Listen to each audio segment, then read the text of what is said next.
안녕하세요. 진로 설계 11주차 2교시를 시작하도록 하겠습니다. 전 시간에 가수라는 직업군에 대해 설명한 것은 좀 어땠나요? 작게나마 고민하는데 도움이 되길 바라는 마음인데 전달이 잘 됐을지 모르겠네요. 이전에도 설명했었지만 사실 음악이라는 학문이 딱 손에 잡히는 일이 아니기에 우리는 조금 더 현실적으로 구체화해서 생각해보는 방법이 필요하다 생각합니다. 그래서 제가 전달하는 내용이 다 맞다, 틀리다가 아닌 이 수업을 통해 한 번쯤은 여러분과 함께 고민해보기 위해서 준비했다는 걸 꼭 알고 수업에 참여해 주기를 바랍니다. 이전 시간에 이어 이번에는 작곡가라는 직업에 대해 알아볼까 합니다. 일단 작곡가의 사전적 의미는 다양한 장르의 음악 작품을 만들기 위해 작곡하는 사람을 뜻하는 것입니다. 단어 그대로 음악을 만드는 사람을 통칭하여 말하며 작곡가는 클래식과 대중음악, 광고 및 영화 음악 등의 여러 장르를 구분하여 화성학을 바탕으로 음표를 자유자재로 움직여 작곡의 전체적인 흐름을 계획합니다. 여기에 멜로디를 구상해 새로운 곡을 만드는 일을 하죠. 수업을 준비하다 마침 여러분에게는 선배인 졸업한 학생 중 리듬게임 음악 작업에 대한 외주를 받아서 곡 피드백을 해달라고 연락이 왔었습니다. 보내준 곡을 피드백하며 나름 잔소리를 하게 된 내용이 작곡 전공 학생들은 제발 학교에서 배울 수 있을 때 꼭 다양한 장르의 곡을 작업하고 피드백 받기를 바랍니다. 이 학생은 리듬게임 분야에서도 템포가 빠른 일렉트릭 소스로 만드는 음악은 정말 잘하는 학생이었으나 오케스트라나 그 외 장르의 곡을 작업해 본 적이 없어서 나름 아주 스트레스를 받아 하고 있더군요. 아직 어리고 배우는 단계에서 학생들이 종종 하는 착각이 우리가 원하는 음악을 하는 것이 아닌 클라이언트가 원하는 음악부터 할 수 있을 때 음악으로 생업을 해결하며 본인의 음악을 점점 발전시킬 수 있는 것 잊지 않기를 바랍니다. 사담이 좀 길었는데요. 이전 수업에서 음악은 절대 혼자 하는 것이 아니다 라는 말을 여러 번 강조했었습니다. 작곡가가 1차적으로 멜로디와 화음, 리듬을 고려해 악보로 표현하는 것은 맞지만 최종적인 노래를 완성하기 위해서는 작사가와 편곡가 등과 곡에 대해 수많은 논의 끝에 곡을 완성하게 됩니다. 가수가 작곡한 곡을 녹음할 때에도 디렉터라는 이름으로 녹음 방향에 대해서도 의논하게 되죠. 그래서 작곡가는 음악적 지식을 바탕으로 자신의 의견을 표현하고 상대방의 의견을 받아들이는 원활한 커뮤니케이션 능력이 필요합니다. 예전에 본과 특강 명사로 올드보이, 친절한 금자씨, 7급 공무원 등의 영화 음악을 작곡하신 최승현 음악 감독님을 모셔 특강을 진행했었는데 최승현 음악 감독님도 영화 음악을 위해 필요한 여러 가지 역량과 능력치에 대해 이야기하시다가 가장 마지막에 강조했던 부분이 스텝과의 커뮤니케이션과 협업을 강조하셨었죠. 보면 필드에서는 어쩌면 이 능력이 더 중요할 수도 있겠다는 생각 또한 듭니다. 지금은 여러분이 음악을 시작한 지 얼마 안 되기에 어떤 경쟁을 실력차로 생각할 수 있으나 차후 오랜 시간 음악을 하다 보면 실력의 경쟁이 아닌 다름의 경쟁이 됩니다. 음악적 실력이 크게 차이 나지 않는다면 개인의 음악 성향, 성격, 색깔 등이 클라이언트와 더 잘 맞는 사람과 일하려 하는 게 사람의 기본적인 성향이기 때문입니다. 물론 작곡가도 본인의 곡을 어필하기 위해 음반사나 기획사 등의 오디션을 보는 것이 가장 일반적입니다. 자신이 만든 데모 혹은 포트폴리오를 보내고 해당 회사와의 면접과 통과 과정을 거치게 되면 전속 작곡가로 활동할 수 있습니다.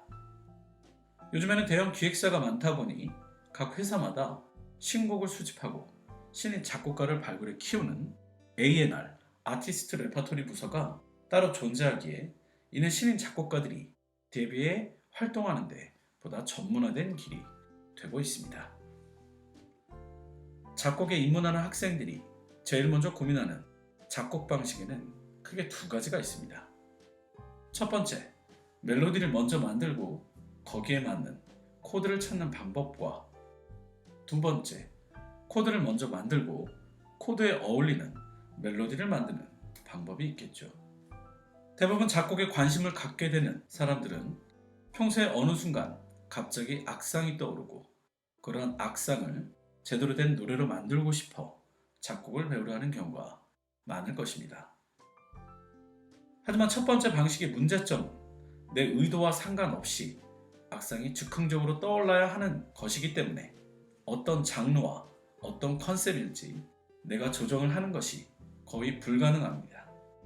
또한 그 악상이 언제 어디에서 갑자기 떠오를지 예측조차 되지 않기 때문에 이러한 방식은 보통 어쩌다 정말 좋은 악상이 떠올랐을 때나 사용할 뿐, 이 방식만을 사용해서 작곡을 하는 프로 작곡가는 거의 없다고 봐도 될 것입니다.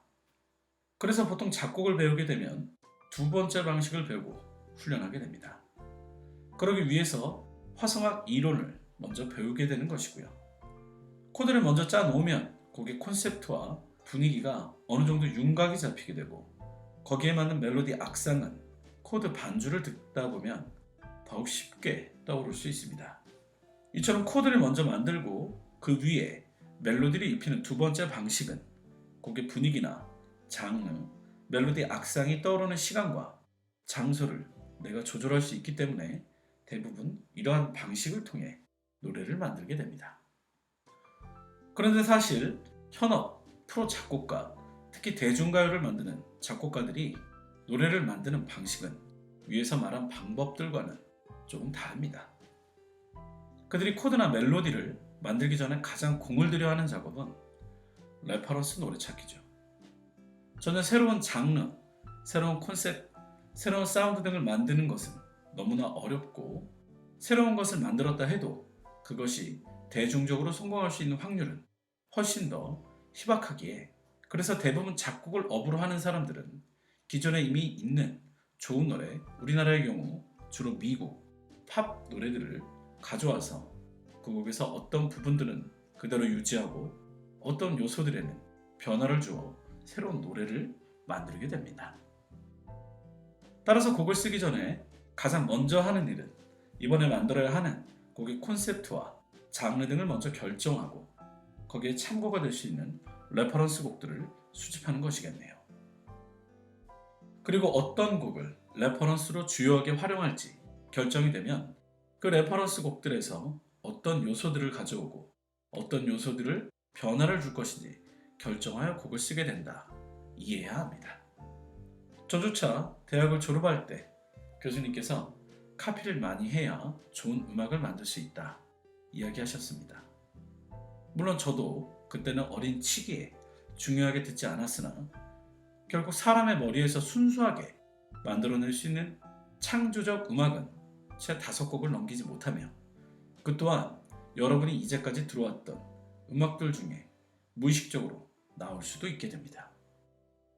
또한 숫자적으로는 나올 수 있는 멜로디 라인의 경우의 수는 모두 나왔기에 다른 음악적 아이디어들이 더욱 중요해지는 만큼 편곡 악기 구성, 곡의 전체 이미지 등을 효과적으로 차용하여 적절히 사용하기를 바란다는 것입니다.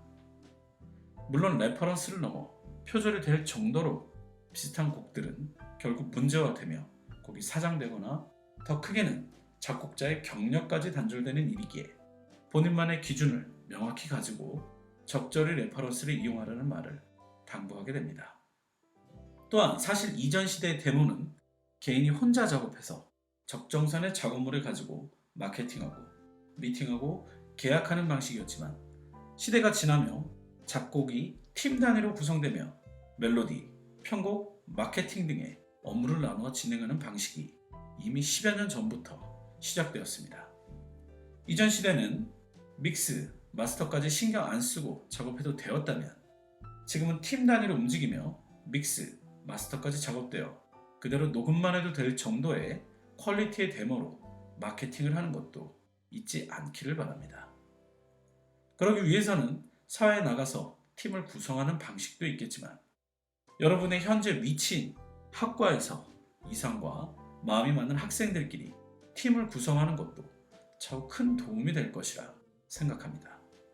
단순히 교육만을 위한 기관이 아닌 같은 꿈을 꾸는 학생들과의 네트워크를 구성할 수 있는 좋은 장을 만들 수 있는 것이 대학의 순기능 중 하나라 생각합니다. 오늘 내용이 상당히 민감하고 오해의 소지가 다분히 존재할 수 있으나 이 수업을 통해 말하고자 하는 것은 일반적으로 프로들이 작곡하는 방식에서 곡의 레퍼런스를 통해 조금 더 효율적으로 곡을 만드는 방식에 대해 나름의 팁으로 전달을 하매니 오해 없기를 바라겠습니다. 여기까지 내용으로 진로 설계 11주차 2교시도 마치도록 하겠습니다. 모두 수고했고요. 다음 주에 봅시다.